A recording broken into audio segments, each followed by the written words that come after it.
abadukurikiye hirya no hino. Tuba tuzanywe hano no kugira ngo tuganire twungurane ku bijyanye n'imyemerere yacu. Yesu nashimwe cyane. Amen. Nk'ibisanzwe rero ni ikiganiro umuco n'umuryango mu burere mboneragihugu ari byo shingiro ryo kumenya Imana, mugezwaho n'itorero rya DNPS mu Rwanda, n'itorero mpuzamahanga nk'uko dusanzwe tubibabwira. Dukorera hariya mu karere ka Kayonza, ubu niho dufite icyicaro gikuru cy'itorero mu murenge wa Rwinkwavu. Yesu nashimwe cyane. Rero duherukana ku wa kabiri w'icyumweru, ku wa gatandatu twari hano turimo tuganira ku twungurana inama ku buryo n'ubundi umuco n'umuryango bihura kugira ngo noneho tubyungukiremo, tubyigiremo kumenya Imana. Yesu nashimwe cyane. Rero munyemerere nsuhuze abadukurikiye mwese, abari imbere mu gihugu cyane cyane mu mujyi wa Kigali no mu ntara zitandukanye uko ari enye, harimo iburengerazuba, amajyaruguru, amajyepfo ndetse n'iburasirazuba bw'u Rwanda. Nanasuhuze inshuti zacu zo muri Tanzania ndetse n'abo mu Bugande no muri Kenya, Uburundi, Kongo n'ahandi hose, nk'uko dukorana umurimo w'Imana twungurana buri munsi. Yesu nashimwe cyane. Hanyuma rero nk'ibisanzwe ikiganiro cyacu kigaruka kenshi ku wa kabiri no ku wa gatandatu. Tuba turi hano muri studio za Yongo TV tubagezaho uburyo bwo gusobanukirwa kurushaho ndetse bishingiye ku kwemera. Yesu nashimwe cyane. Ubwo duheruka hano rero nari nababwiye ko tuzagarukana n'umukozi w'Imana nta mujinya, nk'uko benshi bifuje ko ari bugaruke muri izi studio kugira ngo yongere abaganizeho ijambo ry'Imana, ariko cyane cyane nifuza ko yabahaho ubuhamya gato, kuko ubuhamya bwe bwo ni bunini, ntabwo yabuvuga bwose ngo burangire. Hanyuma rero turi kumwe nawe, n'ubundi ni umutumirwa nk'uno munsi, ntabwo yadutengushye, yagarutse kugira ngo muganire, ariko tukaba turi kumwe n'inararibonye mu myemerere cyangwa mu buryo bw'ivugabutumwa. Pasiteri mwari mukumbuye yaherukaga hano hirya y'ejo, ariko uyu munsi twagarukanye Pasiteri Nkuba, ni umusaza w'inararibonye. Reka mu kanya ndabakira, hanyuma babibwire ku buryo burambuye, ariko babasangize n'ijambo ry'Imana uno munsi wa none. Kubera rero yuko harimo ubuhamya buto turi bwakire guturuka ku mukozi w'Imana nta mujinya Emmanuel. Nta mujinya ariko uraho. Mahoro y'Imana. Tuguhaye ikaze Pasiteri Nkuba, tuguhaye ikaze. Murakoze cyane. Ameze neza cyane. Turaho rwose. Mu kanya muraba mwibwira abadukurikiye. Pasiteri Karemera James ninjye uyoboye iki kiganiro, nkaba n'umuyobozi mukuru w'itorero DNPS mu Rwanda. Rero reka ntabatindiye tubanze tubabwire imirongo, umurongo wa telefone mushobora kuduhamagaraho. Nk'ibisanzwe murawubona kuri ku mateleviziyo yanyu, ku maekara. Nomero zo hasi zitambuka 0788 47 83 ngira ngo mumaze kubimenyera, abasanzwe mudukurikira mukurikira iki kiganiro umuco n'umuryango byo shingiro ryo kumenya Imana. Mumaze kumenyera yuko dutanga umwanya wo guhamagara nyuma y'ikibwiriza cyangwa y'icyigisho cyacu cy'uwo munsi, ariko mbere hose uba wemerewe kwandika ubutumwa bugufi, ugira igitekerezo utanga, ugira inyunganizi utanga, cyangwa se ubaza n'ikibazo ku bijyanye n'imikorere n'imiterere y'ikiganiro cyacu. Yesu nashimwe cyane. Iki kiganiro rero kimaze kuba gikuru, Kayonza baradukurikiye, abavandimwe bajya baduhamagara ba Cedric Epfiri Rwinkwavu aho dukorera umurimo w'Imana baradukurikiye nabo. Abantu ba Nyagatare bakunda guhamagara ari benshi, Igicumbi, Rusizi, rwose tubahaye ikaze. Uyu munsi ni special, ni umunsi mushya, hari ibyo muri bwumve bishya mu matwi yanyu, biri bubabere bishya, kandi icyiza cy'uko ari bishya nuko bigira icyo bibungura, ntabwo ari ikindi kidasanzwe.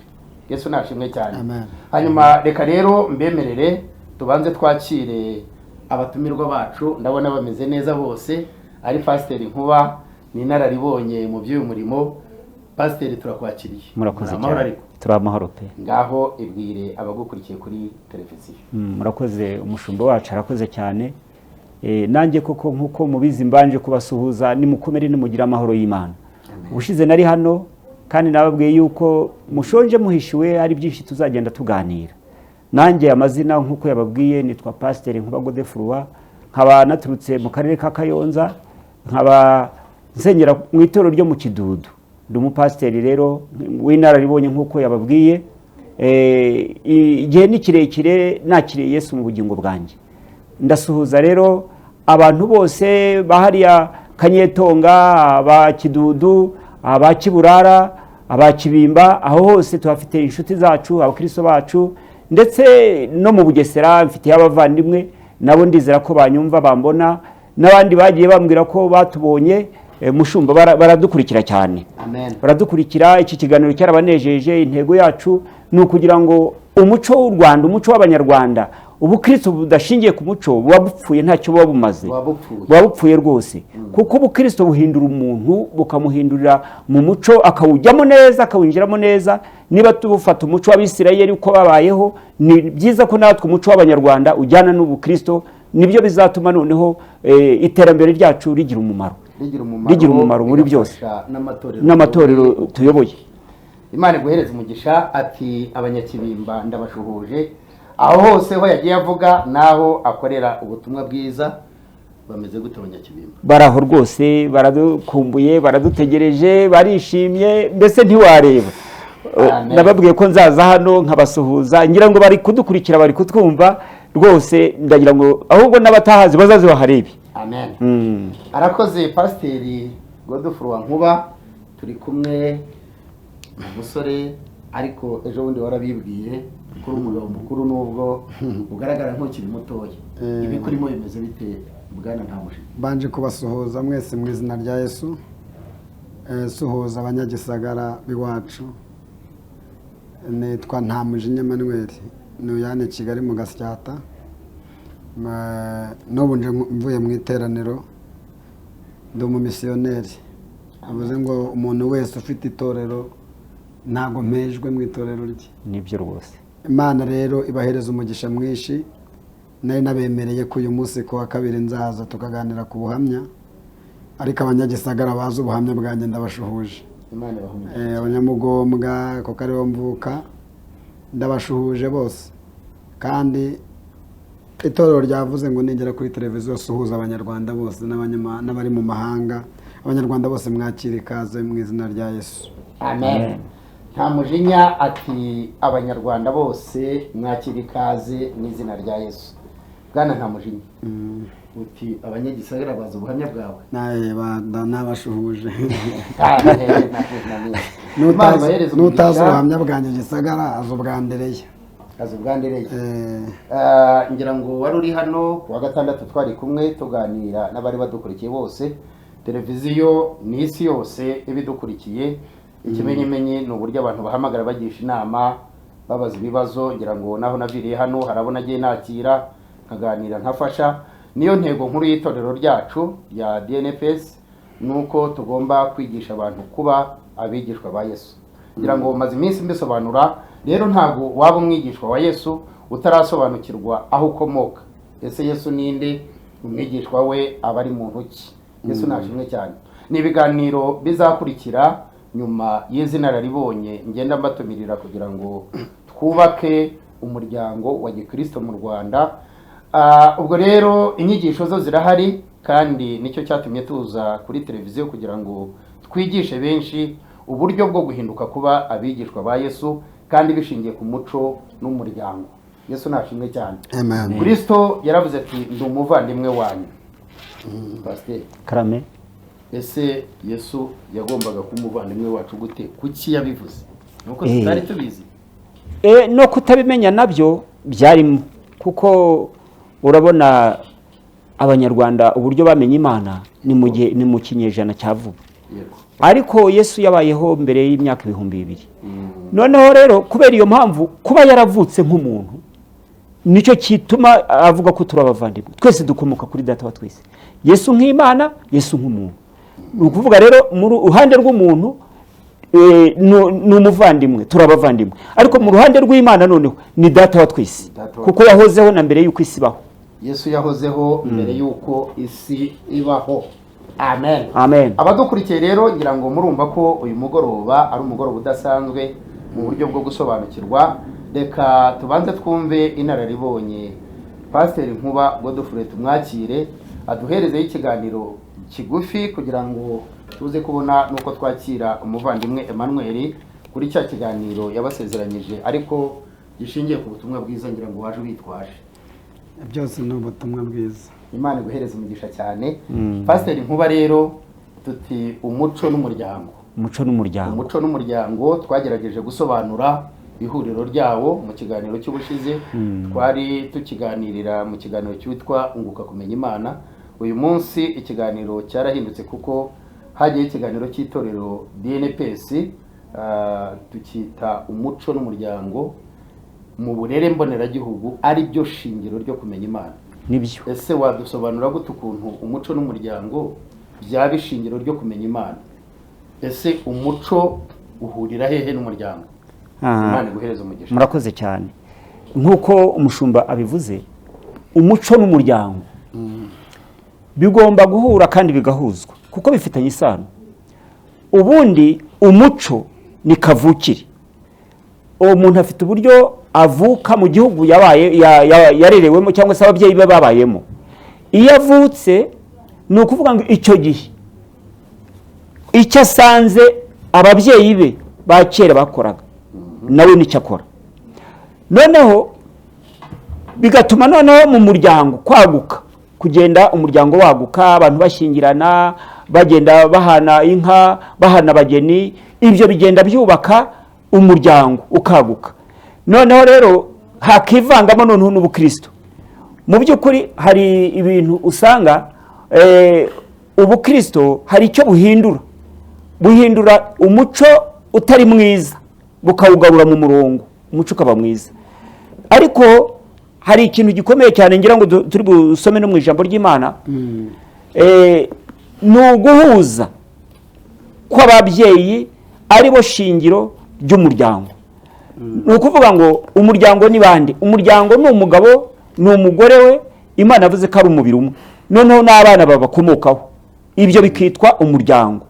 Ibyo rero dusanga muri ubwo burere bw'abo bana bavutse kuri uwo muryango, iyo hatabayemo guhuza, iyo hatabayemo kujya inama ngo bahurize kuri kimwe, usange umubyeyi w'umugabo arahuza n'umubyeyi w'umugore ku bana, icyo gihe umuco urangirika.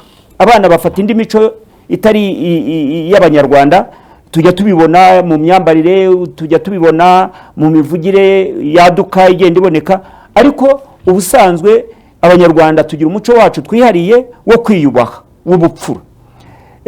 Ndagira ngo dusome ijambo ry'Imana ridufashe mu gitabo cy'Itangiriro igice cya 27.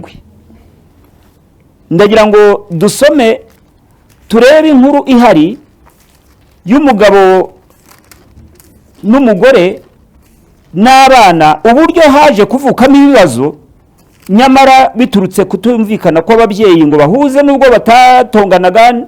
Bibiliya ntitwereka niba baratonganaga cyangwa bataratonganaga, ariko itwereka ko habayeho imvugo ebyiri zinyuranye. Izo mvugo ebyiri zinyuranye rero mu muryango ziba mbi mu burere bw'abana. Reka umutwe w'amagambo uravuga ngo Rebeka yoshya Yakobo kuriganya se. Umva iryo jambo ko riteye, kuriganya se. Dusome rero. Amwoshya. Isaka ashaje, amaso ye amaze kuba ibirorirori, ahamagara imfura ye Esawu ati, mwana wanjye. Aritaba ati, karame. Aramubwira ati, dore ndi umusaza, sinzi igihe nzapfira, none ndakwinginze enda ibyo uhigisha, ikirimba cyawe n'umuheto wawe, ujye mu ishyamba umpigireyo umuhigo, untekere inyama ziryoshye nk'izo nkunda, uzinzanire nzirye mbone kuguhesha umugisha ntarapfa. Rebeka yumvise Isaka abwira umwana we Esawu. Esawu ajya mu ishyamba guhiga ngo ahigire se umuhigo. Rebeka abwira Yakobo umwana we ati, numvise so abwira Esawu mwene so ati, mpigurira umuhigo, untekere inyama ziryoshye nzirye nguhesha umugisha mu maso y'Uwiteka ntarapfa. nuko none mwana wanjye wumvire ibyo ngiye kugutegeka, jya mu mukumbi unzanire abana b'ihene beza 2, nanjye ndabatekera so babe inyama ziryoshye, nzimuhe nk'izo akunda, nawe uzishyire so azirye aguheshe umugisha atarapfa. Imana idufashe. Aya magambo, iyi nkuru ni ndende, ariko ndashaka kukubwira ngo aya magambo umva uburyo avugitse. Isaka yari umusaza ashaje, afite abahungu 2 b'abavandimwe, Esawu na Yakobo. Kandi mu muryango w'Abisirayeli umwana w'imfura niwe wagombaga guhabwa umurage, abandi bakaragwa n'ababyeyi bindi, ariko umurage mukuru wagombaga guhabwa umwana w'imfura. Ariko Isaka na Rebeka nyina w'abo bana ntabwo bavugaga rumwe, kubera ko Yakobo yabanaga na nyina, akamuba uruhande, akamutuma, akagenda bari wabwira ati nzanira iki. Esawu rero kubera ko yakundaga guhiga, ari umuhigi, byatumye Isa amubwira ati jya kumpigira inyamaswa, unzanira inyama ziryoshye nkunda, nzirye nguheshe umugisha. Ariko ngo yari amaze no gusaza atakireba. Ariko nyina umugore we Rebeka byumvise, ahamagara murumuna we Yakobo, aramubwira ati vayo hano, numvise ibitekerezo bya so nabyumvise, ariko sinshaka ko mukuru wawe ahabwa umugisha, kandi hari mwana wanjye ari wowe ntuma, ari wowe mbona, ari wowe ndeba, enda ahubwo wowe nzanira ihene. Rebeka yarazi ibyo umugabo wakunda. Burya abagore bamenya ibyo abagabo bakunda cyane, yarazi ibyo akunda, ni nawe watekaga, ni wari uzi inyama ziryoshye. Aramubwira ati nzanira. Umwana agira amakenga, aravuga ati none se bitagenda nkuko data ashaka, toya ubimbareho, jewe zizane ndaziteka nziguhe ugende, maze umugaburire aguhisha umugisha kuwiteka.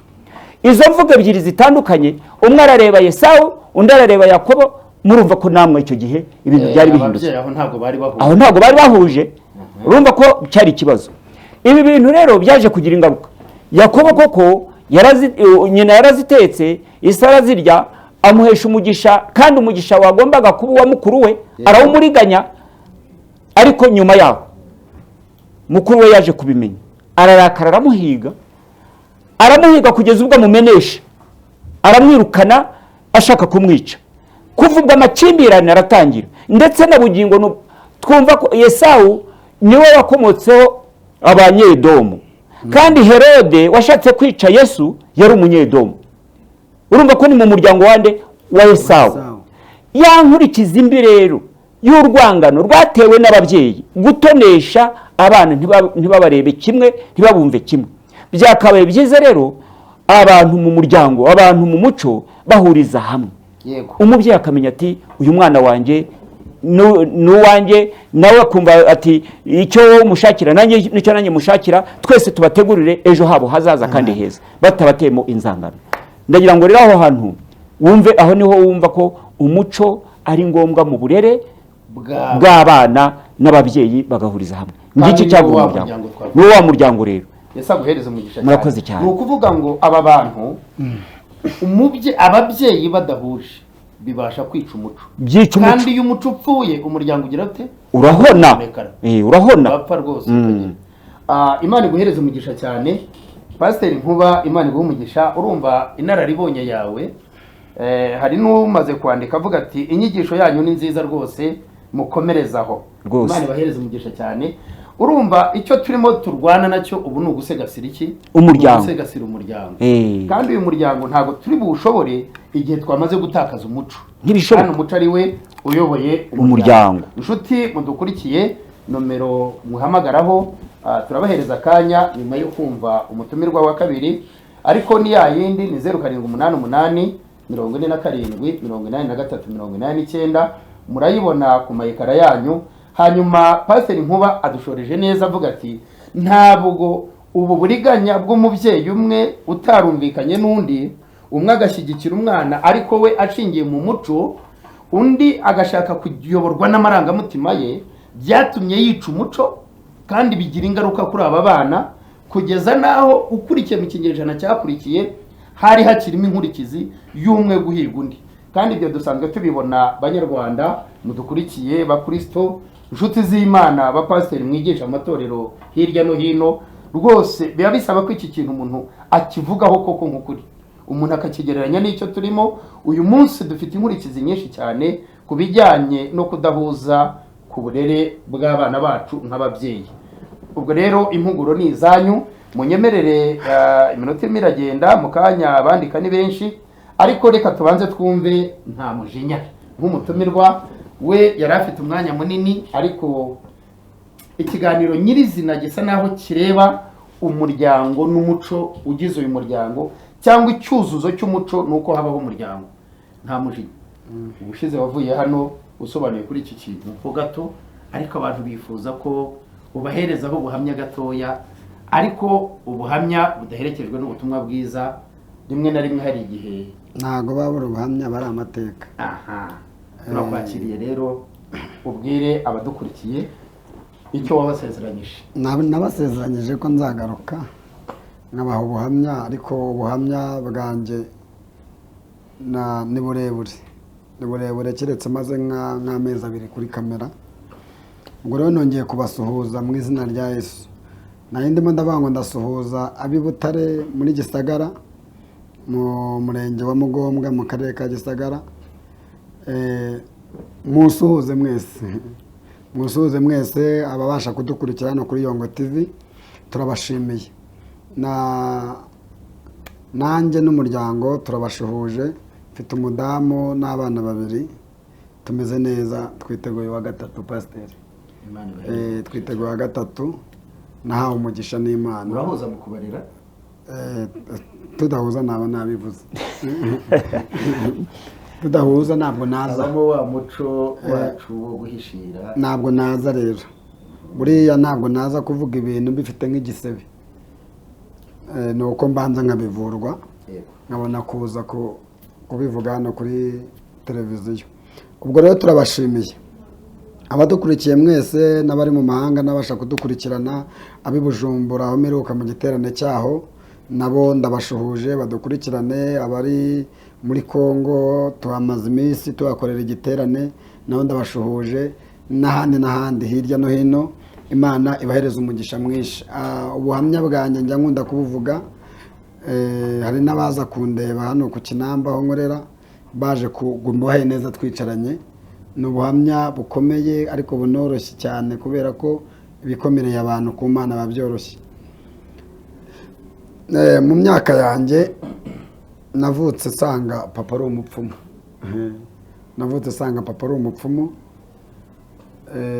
Mbaruko nisanga mvuka ndi umwana wa 3 kuri mama, umwana wa 5 kuri papa. Papa we yari afite abagore 2, 3, umwe njya mwibagirwa kuko nzi 2. Oya, ntabwo ahubwo ari amateka mutaragiranye. Yari afite abagore 3, 2 bitwaga Bayasina, akagira n'abandi 2 bafite ishaza. Yari afite 2 bitwa Bayasina n'abandi 2 bafite ishaza. Sinzi nimba mwe mudukurikiye ishaza muzizi, ariko mu jisho ry'umuntu hazamo urushaza. Yari afite abagore 2 bafite ishaza, ariko afitemo n'abandi 2 bitwa Yasina, ariko bose bakaba 3. Ntabwo ari 4 ni 3. Muri 2 Bayasina na 2 bafite ishaza, nuko bameze. Mama rero yari umugore w'isezerano witwaga Yasina. Urumva nitwe twarerewe mu rugo turerwa n'uwo mupfumu. Mu banyamugombwa badukurikiye bo baramuzi. Yari umupfumu nyine. Yari umupfumu. Shize bavuze ingwe, abantu barikanga baravuga ati naza sobanura iyo nguko yamurindaga. N'abana b'umuganga. N'abana ba dogiteri. Ni ukuvuga iyi ngwe nayo yari umuvandimwe wawe? Ariko Imana ihimbazwe. Yari umuvandimwe wanjye. Ingwe bugwese? Yari ingwe n'inzoka. Hari inzoka twari dufite. Yari inzoka yajyaga ikunda guhagarara ahitwa ku iteme rya Sagana Mugombwa. Iyo nzoka yapimaga nk'ibiro nka 200 mwigereranya, kuko yari inzoka ifite n'ibirokoroko. Yari inzoka nini. Zimwe bita inziramire buriya? Ntabwo ari uruziramire, n'inzoka y'amabara, ariko na uruziramire narwo ndaruzi. Uruziramire narwo ndaruzi. Nayo nzoka nayo yari umuvandimwe wawe? Ni inshuti, yari umubyeyi. Icyo gihe naravuza mu isi y'umwuka, yari umubyeyi. Buriya iyo ukoze igitangaza mu isi y'umwuka, abantu bihutira kumenya se ukubyara.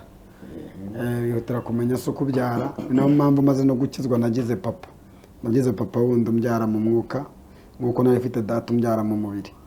Ubwo rero koze igitangaza mu isi y'umwuka abantu bashaka kumenya se kubyara. Niyo mpamvu uwitwa Sawuli yabajije abantu ngo uwo yishe Goliyati ni mwene nde, kugira ngo bamusubize ngo ni mwene Yesayi.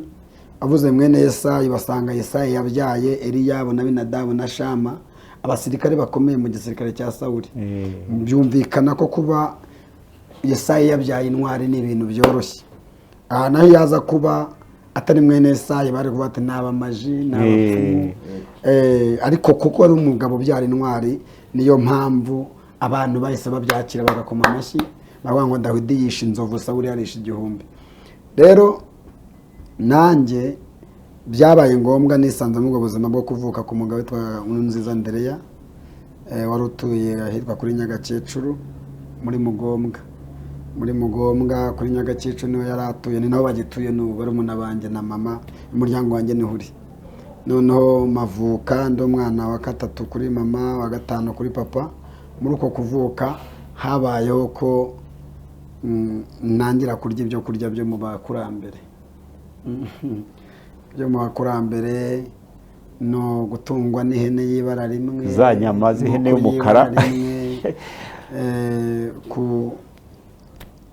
Iminota ibiri hano buriya biragorana ariko nzahaza afite umwanya muremure, kuko ndabirya mbaho gutyo.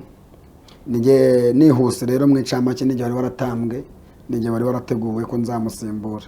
Ubu abanyumva mukwiye gushima Imana nawe ukaba umupfumu, kuko n'igihe wateguwe, n'igihe yaraguraga ndi mu maguru ye rwose, yaraguraga ndi mu maguru ye, ndeba ukuntu inzuzi zibyina, numva ukuntu abakurambere babaho babyina bavuga, mbega urumva ibyerekeranye no kuragura mu isi ya shitani nari ndimo ndabyiga. Ariko shimiye Imana yanjyanye mu isi y'umwuka, yanjyanye mu isi y'umwuka, yambanye mu isi y'umwuka mubi injyana mu isi y'umwuka mwiza. Wenda kugira ngo bize kugendana n'ijambo Pasiteri Nkuba yari arimo kuvuga mu kanya, ni ukuvuga ngo mu gutozwa kwawe n'uyu mubyeyi Andereya twumvishije, ese Yasina we yari ari hehe? Babyumvikanagaho bombi ku kugira umugirwa cyangwa umwe yari ari ku ruhande rwe? Buriya rero jyewe buriya nari naragowe. Nuvuga ngo mama, urumva umupfumu aho yagiye gushaka naho ntago boroshye. Umupfumu aho yahagurutse akajya gushaka, umuryango yashatsemo nawe ntago ari woroshye. Yashatse umusaza w'umuvumvu witwaga Mpyisi. Uwo muvumvu we yari arenze n'uwo mupfumu, kuko papa yatinyaga n'uwo muvumvu. Kandi urumva papa kandi yari umupfumu uzwi. Hari abapfumu bashakisha, ariko hari n'abapfumu bakorera shitani rwose. Hari abapfumu babeshya ngo babeho, bashaka uko babaho, bashaka imibereho. Ariko so ntabwo byari imibereho. Hari umupfumu rero ukorera shitani, akaba ari umukozi wa shitani rwose, ukaza ukabyemeza. Kuko nimba umuntu azanye umwana, ukabona umwana ibintu biramuteruye mujyanye muri parafo, nta kiganza kimuteruye, ubu umuntu yari umukozi wa shitani. None se ko nzi ko abakora bene ibyo abana babo usanga babibyiganira, ntabwo bavandimwe bawe bakugiriraga ishyari ngo bavuge bati niwe ugiye kuzaba mukuru mu muryango? Wabonaga bimeze biti? Niyo mpamvu ndi i Kigali. Burajye nahunze nka Yosefu, yaratorotse. James we arabizi, Pastor James arabizi, nahunze nka Yosefu.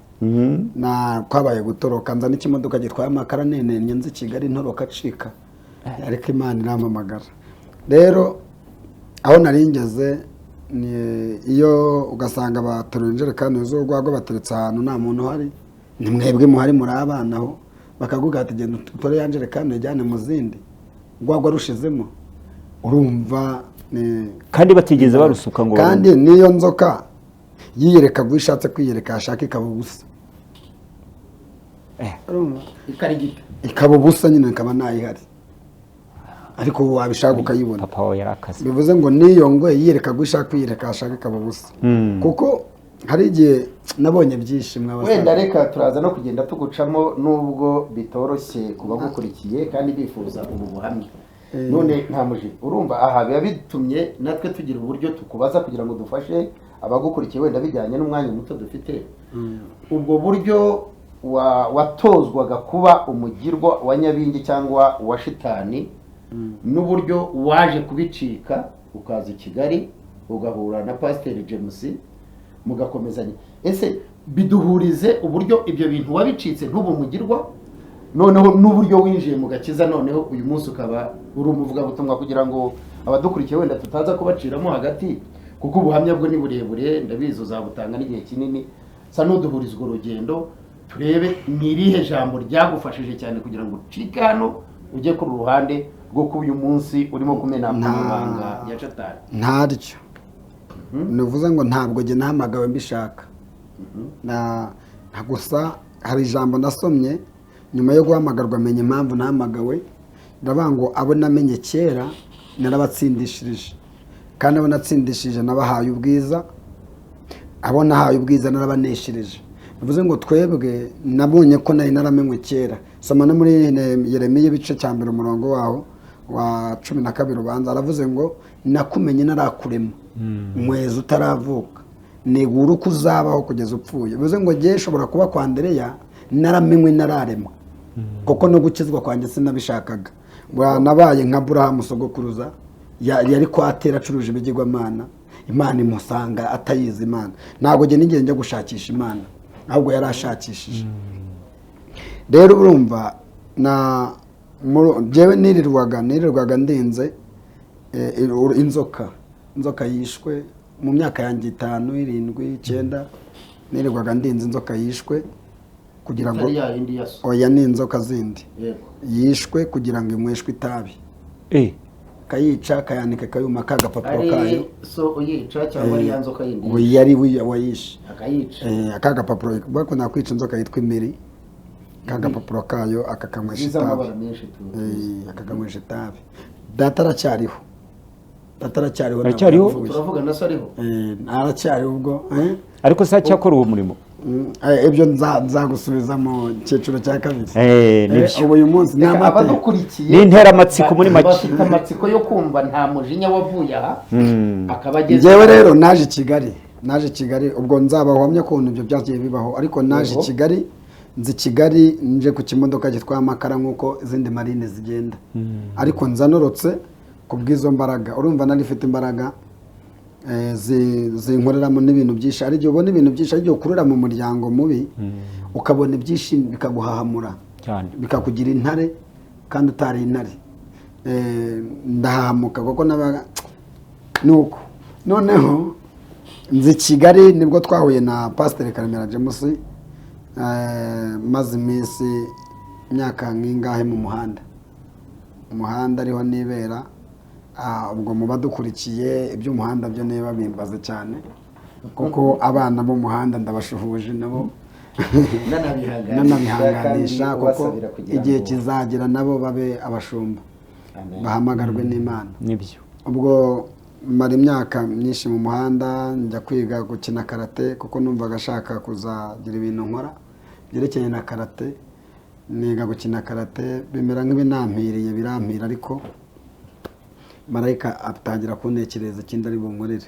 Ngo musinzi nywa inzoga nyinshi zitabarika zifite amarokore menshi, ndi umusitari nunze amaderedi, ndi umukinnyi wa karate aho ngaho. Finali rero nza kuhura n'ibindi bibazo, nibwo guhura na James Karemera wari ukiri umusore. Yari akiri umusore. James Karemera yari umusore, turahura, duhuye turaganira, tubana muri ubwo buzima, ariko mu gakiza kanjye gakomeye ntabwo nagakuye kwa James, ahubwo gukomera niho nabivanye. Gukomera niho nabivanye, ariko nari narigeze buriya guhamagarwa buriya, kuko we twahuye na Derede ifite ubibona mu mafoto. Nahamagawe n'Imana ifata ku ngufu, nahamagawe n'Imana ifata ku ngufu, mpamagarirwa i Masaka. Nari najyanye indaya yitwa Kibeyi Masaka, mu kabari ko mu Ngaryi Gacuri. Hari akabari gafite ingaryi ebyiri zidaya mu magenzi reba hepfo kari Masaka hariya. None najyanye indaya yitwa Kibeyi, turanywa turasinda nijoro, itwara inkweto, itwara amafaranga, itwara byose byangira bitwara. Mukiri mu kabari? Turi mu kabari, ndara mu kabari mu gitondo, nzinduka ndimo nambaye amasogisi gusa, kandi ndi butaye Kacyiru. ni birebire kandi turabona iminota irimo dusitati. Reka some ijambo ry'Imana. Reka yegezaho abantu ubutumwa bwiza. Reka some ijambo ry'Imana kuko hari icyo wahamagariye ubu ngubu, hari icyo uvuga kandi kirenze icyo kwandereye. Ubu hano ni kashi yanjye, iyi ni kashi yanjye. Yego. Ubu ni kashi yanjye. Imana iguhe umugisha cyane. Asigaye nera kashi nanjye. Rero reka dusome ijambo ry'Imana ari mu gitabo cyo Kuva, ibice byaho ni bitandatu, umurongo waho ni uwa mbere. Dusome mu izina rya Yesu. Abantu mwese mudukurikiye, ntabwo hari igihe tuzaganira tukaganira birambuye, n'ababishaka bazaza duhure tuganire. Ubu nabaye umunyamasengesho, mfite ubunararibonye mu mbaraga, mfite ikintu nasangiza abantu, kandi n'ikindi kirenzaho mfite kuntu naganiriza umuntu akava mu mbaraga zamubase, kuko ari igihe nzaza no nigisha karande n'imbaraga y'umugozi kugeza ku gisekuruza kirenze icya 7. Hano waravuze ngo Uwiteka abwira Mose ati uhereye none uzabona ibyo nzagirira Farawo, azabarekura bagende abyemejwe n'amaboko menshi, kandi no kubirukana azabirukana mu gihugu cye ku bw'ayo maboko. Imana ibwira Mose iti ndi Uwiteka Imana, ndi Uwiteka, kandi nabonekeye Aburahamu na Isaka na Yakobo nitwa Imana ishobora byose, ariko sinabimenyesha nitwa izina Uwiteka. Imana ibahereza umugisha. Amen. Haleluya, haleluya. Muhabwe umugisha n'Imana mwebwe badukurikiye. Dusomye ijambo riravuga ngo Uwiteka abwira Mose ati nabonekeye Aburahamu na Isaka na Yakobo mbabwira ngo nitwa Imana ishobora byose, sinabiyereka nitwa Uwiteka. Hejuru ku murongo wa mbere avuze ngo uhereye none uzabona ibyo nzagirira Farawo. Farawo yari afite abakonikoni, afite n'abapfumu. Niyo mpamvu Imana yampaye ijambo ngo turiganireho, nanjye nuko nabyawe n'umupfumu. Farawo yari afite abakonikoni, afite abapfumu, afite abandi bafite imbaraga nyinshi. Iyo igihugu cya Farawo cyabagaho, Farawo kigahura n'ibibazo, yahamagaraga ba bapfumu be. Bivuze ngo hari imbaraga yumvaga yiringiye ariko zitari imbaraga z'Imana. Ariko namenye ko mu bwami bwa Farawo hari Imana ishobora byose kandi iyoboye ubwami bwa Farawo. Farawo atazi buri Imana icyo nyikundira, igiyoborera ubwami mu bundi, igiyoborera ubwami mu bundi, ubwami bwayo ibuyoborera mu bundi. Koko n'ubwami bwayo kuri jewe yabuyoboye kwandereye, kugira ngo njyewe mbeho, nuko ubwami bwayo yaburereraga buri kwandereya. Ndere akagira ngo ni imbaraga z'umupfumu, ariko hari imbaraga z'Imana. Farawo rero nawe byamubayeho ubwo yatekerezaga ko mu mbaraga ze harimo ubushobozi, ariko Imana ihamagara Mose natinze, ihamagara Mose araza ajya gukorera Uwiteka, aza mu Egiputa, aje gukura ubwoko bw'Imana mu Egiputa. Imuhereza inkoni yo kwitwaza.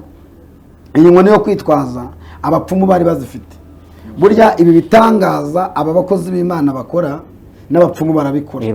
Niyo mpamvu aba bakirisitu, ababizera badakwiye gukururwa cyane nabyo, ahubwo bakwiye gukururwa no kumenya Imana.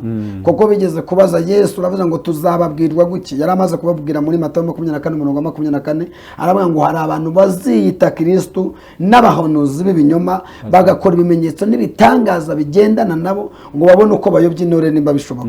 None ubwo bamubazanga ngo tuzababwirwa n'iki, yaravuze ngo muzabarebera ku mbuto zabo. Muzabarebera ku mbuto zabo. No muri Petero ibice 3 yaravuze ngo nk'uko hari abantu z'ibinyoma badutse mu bwoko bwa Isiraheli, ngo ni nako no muri mwe hazaza bigishwe binyoma, ngo bazazana rwereranywa inyigisho zirema ibice zitera kurimbuka, bihakane na shebuja wabacunguye. Ingeso zabo z'isoni nke zizabatera, mazahinduka bafite inkovu mu mitima. Ibi rero ni ibintu, ni ikintu cyabayeho kuva na kera, cy'abapfumu, cy'abanyabinyoma, cy'abahanuzi, ibintu byinshi byabayeho. Ariko ikintu nje kubereka ni ukubereka ko hanyuma y'ibyo haba hari imbaraga z'Imana, haba hari imbaraga z'Imana. Niyo mpamvu na Danieli yererwa ikibumbano, ngo yageze aho yerekwa ibuye rikomeye ridashinguwe n'intoki z'abantu, ngo ryikubita ku kibumbano kirashwanyagura.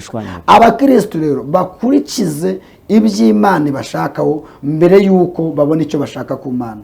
Ubu rero icyo bashaka ku Mana cyatumye bayoba cyane, barirukanka bata inzira y'agakiza bajya gushaka ikintu ku Mana batarakora iby'Imana ibasaba. Barimo kwandika ari benshi abantu, sinzi nimba bari bugucemo bashaka kuguhamagara. Bibanze ku bupfumu bwawe. Soza ubahereza akanya kugira ngo bakubaze. Reka soreza hano kubabwira ngo nuko ikintu nsorejeho nuko mu bitangaza 10 byakozwe mu gihugu cya Egiputa hari igitangaza cyo gukubita inkoni hasi umukungu ugahinduka inda. Abanyegiputa n'abapfumu abakonikoni babigerageje bakubise inkoni hasi umukungugu wanga kubinda. Abapfumu ba Farawo bahindukirira Farawo baramubwira ngo hano harimo urutoki rw'Imana. Nashaka kubabwira ko uko waba uriho rwose umwuka wa nyuma uhabwa n'Uwiteka. Amen. Nta muntu uba ufite ubushobozi kuri wowe bwa nyuma, umwuka wa nyuma Uwiteka niwe utanga. Nta mujinya ati umwuka wa nyuma uhabwa n'Uwiteka. Yesu ashimwe cyane. Reka twitaba uyu abantu bahamagaye cyane. Aro Yongwe TV. Aro. Ego abatumirwa dufite babiri. Urinde wamagaye uri Nyamasheke. Uritwa nde? Ubwo umutumirwa nkubariza n'ubuhe rero? Nta mujinya. Yego.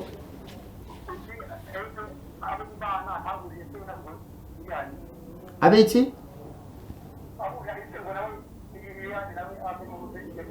Yahuriye hehe n'Imana kugira ngo yihane ave mu byo yari arimo aze mu gakiza? Kuki ataburiye se nawe ngo yihane? Ntacyo yabivuzeho, yavuze ko se akiriho ariko ntabwo yatubwiye ko agikora ibi umurimo, ariko araza kubidusubiza nta kibazo. Urakoze cyane guhamagara. Ubutumwa ni bwinshi bwana nta mujinya ngira ngo Sabiti Nyagatare ati mufite ikiganiro cyiza, Imana ibahe umugisha nawe Imana imuhe umugisha. Uyu muvandimwe twavuze izina rye, murakoze cyane kuri iyo nyigisho. Uwo musaza ni nararibonye koko ajya tubwiriza. Katwita bundi Yongwe TV. Aro uyu ntago ashoboye kuboneka. Hanyuma ubundi butumwa buravuga buti reka dusome ubutumwa twihuse. Hari umuvandimwe wundi uhamagaye. Yongwe TV. Aro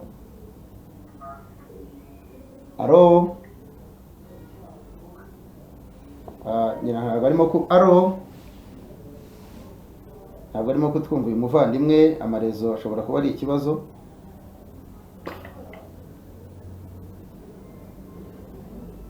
Reka turita bundi, reka dusome ubutumwa vuba dusoze kuko ubutumwa ni bwinshi, abahamagara nabo ni benshi. Imana ibahe umugisha. Katwitaba uyu aragiye. Hari uwabajije hano bwana nta mujinya ngo mwiriwe neza muduhe nomero y'uwo mutumirwa afite ubuhamya bwiza pe. Ubwo turi busoze reka twita Aro Yongwe TV. Pesa himbazwe ndi bande muherereye? Yego Boniface.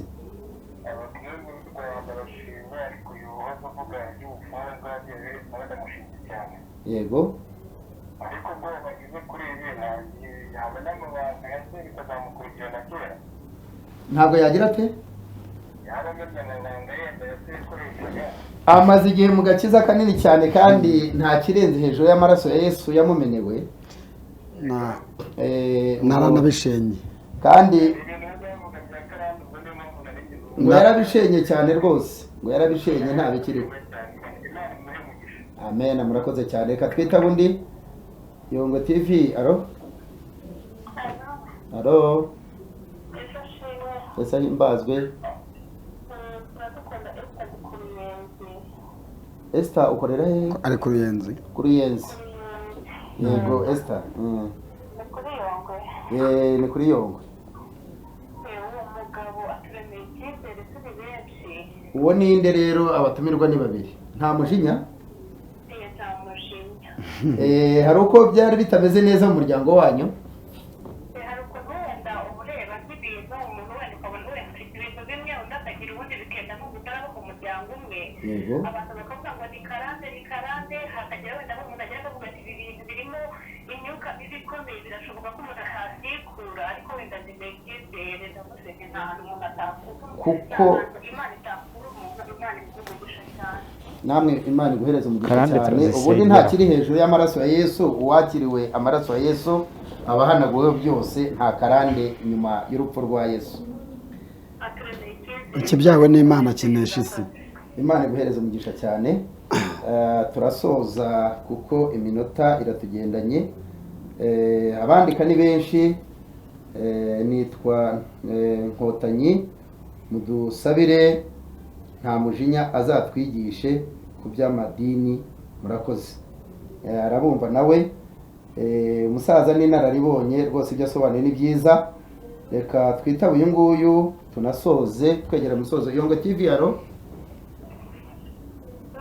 alo, mwitwa bande, muherereye hehe? Yego,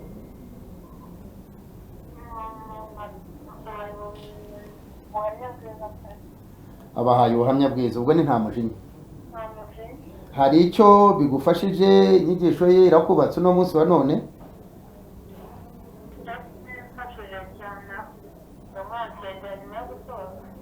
Murakoze.